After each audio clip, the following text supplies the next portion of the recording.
Jokowi Dodo tidak bisa menjadi presiden tanpa dukungan para pengembang. Pengembang. Oh iya, omongan Ahok jelas. Apa kalimat Aguan? Apa kalimat Aguan? Kami harus menyelamatkan muka presiden. Hei, ayo, ayo kita bilang.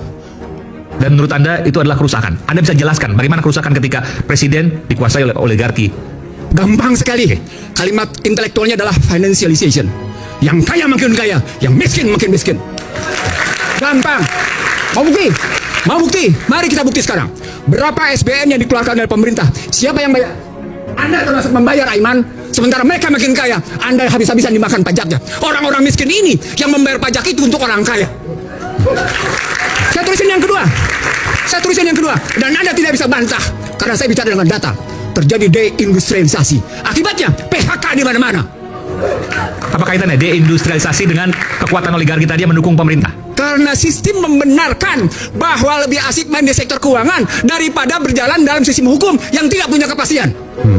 Mereka mendapatkan karpet Dan merah. itu kemudian hukumnya bisa dibeli. Itulah wujudnya polisi menjadi alat kekuasaan.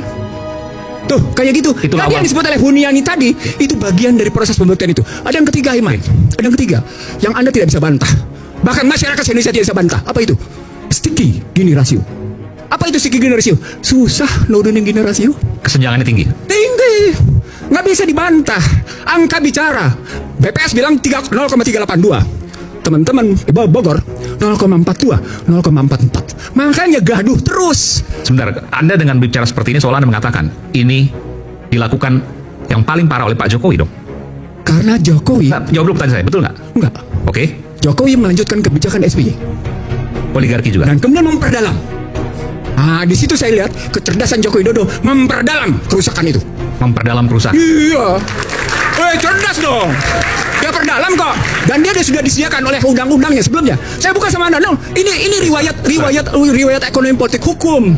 Tidak sembarang lihatnya.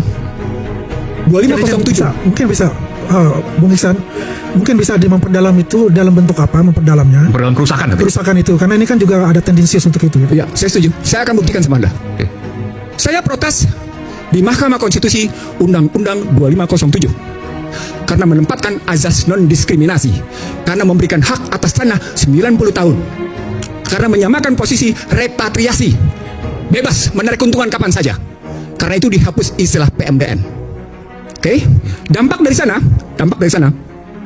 salah satu penilaian yang muncul dari Bank Dunia, Indonesia telah mengalami kebebasan di berbagai sektor dengan sangat memuaskan.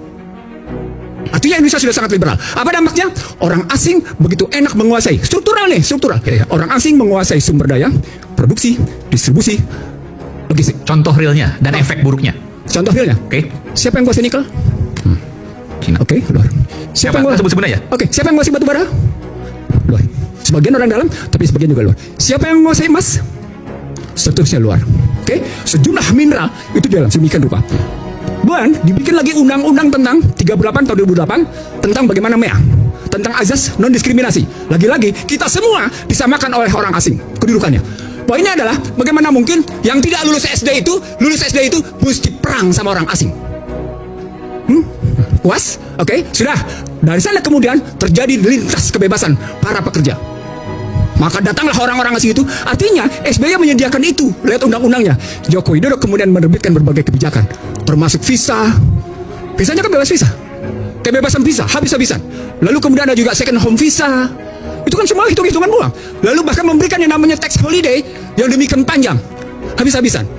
Panjang di situ. Maka datang semua habis-habisan di situ. Kemudian muncul kekuatan. Dengan menyebut bahwa kita butuh investasi asing dan karenanya kita mesti tetap berjalan. Dalam konstruksi ekonomi politik, ketika ada presiden dan timnya ngebangun seperti itu, maka dampaknya adalah negeri ini menyediakan diri untuk diinvasi. Negeri ini menyediakan diri untuk diintervensi. Negeri ini menyediakan diri untuk diinfiltrasi. Negeri ini menyediakan diri untuk yang namanya diintimidasi. Negeri ini menyediakan diri untuk diindoktrinasi. Ujungnya apa? Inflasi. Ketika inflasi terjadi, Anda takut dengan yang namanya suku bunga. Akibatnya apa? Seperti hari kejadian hari ini. Nilai tukar 16.450. Data saya menunjukkan selama 40 tahun terakhir jatuhnya itu begini. Dolar. Rupiah. Iya, rupiah maksudnya terhadap dolar. Habis. Sangat Artinya, curam. Curam sekali. Apa artinya?